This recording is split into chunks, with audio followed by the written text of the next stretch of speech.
Welcome to Miss Martin Muses. Welcome to Miss Martin Muses, where we muse upon what makes me laugh, makes me cry, makes me happy, makes me sad, or just really ticks me off. Today we're going to talk about something in which I have a great interest. It is Sauron. Sauron from Tolkien's Legendarium. Just like all the characters in his stories, Tolkien often answered questions to people that wrote to him, his publishers, etc. Sauron is no exception. In this particular letter, he is addressing, among other things, whether Sauron was always evil. He also gives us details about Sauron's interactions with the elves. Beginning in the middle of the letter, Sauron was, of course, not evil in origin. Well, that's an easy way to answer a question. Was he always evil? No, he wasn't. Sauron was, of course, not evil in origin. He was a spirit corrupted by the prime Dark Lord, the prime subcreative rebel Morgoth.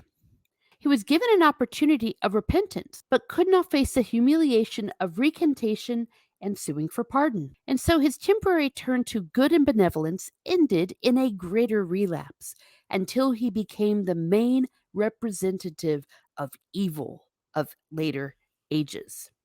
I feel pretty strongly that I need to interject here. Tolkien is not doing an allegory. I have said, and everyone says, even Tolkien himself says, Tolkien is not doing an allegory.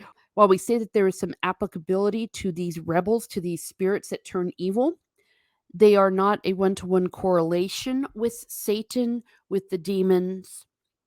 If there is something that they definitely have in common, it is their pride. Continuing.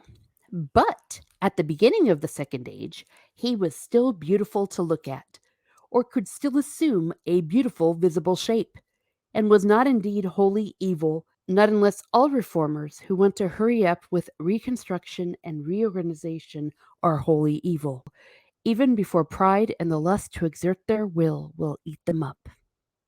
Sauron did show himself as a pleasant visage, as a giver of gifts, called Anatar. So, if certain people from the Rings of Power are trying to say that what they did in the Rings of Power, this Halbrand person being quote unquote true to Tolkien, they can use this if you want to misuse Tolkien. Of course, the real problem, what they did with the Rings of Power, was they did their version of Tolkien, their version of Sauron being beautiful to look at. They did not do what Tolkien wrote. Back to the text. The particular branch of the High Elves concerned, the Noldor, or lore masters, were always on the side of science and technology, as we should call it. They wanted to have the knowledge that Sauron genuinely had, and those of Eregion refused the warnings of Gil-galad and Elrond. So yes, Sauron did share his knowledge. There were elves that were interested in science and technology. They also ignored warnings from people like Gil-galad and Elrond. The particular desire of the Eregion elves, an allegory, if you like, of a love of machinery and technical devices, is also symbolized by their special friendship with the dwarves of Moria. Again, it's pretty important for me to point this out for several reasons. One, you get an idea of the attitudes toward the elves, what Sauron was up to, what he looked like. And second of all, you might be coming across this text.